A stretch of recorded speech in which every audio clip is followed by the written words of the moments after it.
Hassan says, if I only use tissues after urinating, will it be enough? In my office, it is a little bit difficult to approach for water. So by only using toilet paper, can I purify myself?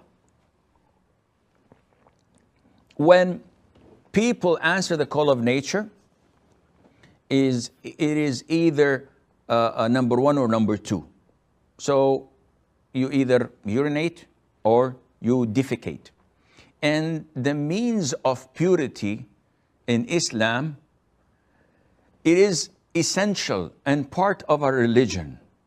In Sahih al-Imam Muslim, the Jews came to Salman al-Farisi, may Allah be pleased with him, and they were mocking Islam. And they were saying to him, your teacher, your prophet had taught you everything, even how to take a crap, how to defecate.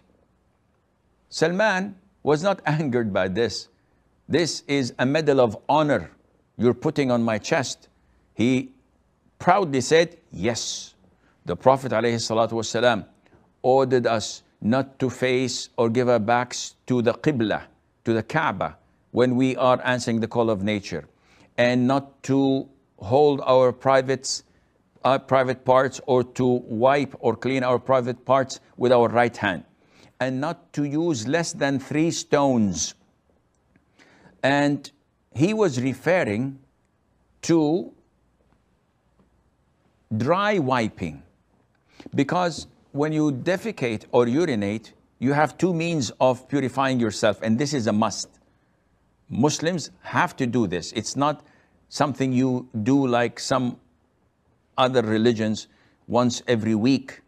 They wash themselves, or something that is disgusting. But the Muslims, every single time they go to the toilet, they have to purify themselves with one of 2 ways. One is istinja, and this is the finest and the best, and that is to wash your private parts from this impurity until it's clean.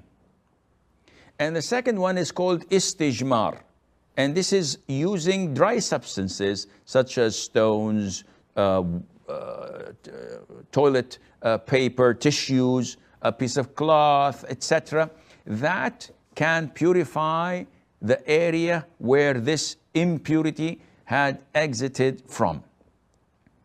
And this is totally legit. So if you are in an area where you have no water, no access to water, or even if you have access to water, but you don't find it convenient to use water, so you decide instead to use toilet paper, this is totally legit. But it has to be a minimum of 3 wipes. And the more you do it, it has to be in odd numbers. So either 3 or 5 or 7 or 9, until the area is purified and you feel that there is nothing outcoming anymore and it is clean. So this is totally legit. The best, of course, is to use toilet paper and follow that by washing it. And you can always bring a small bottle of water with you to the toilet, and there is nothing wrong in that, inshallah.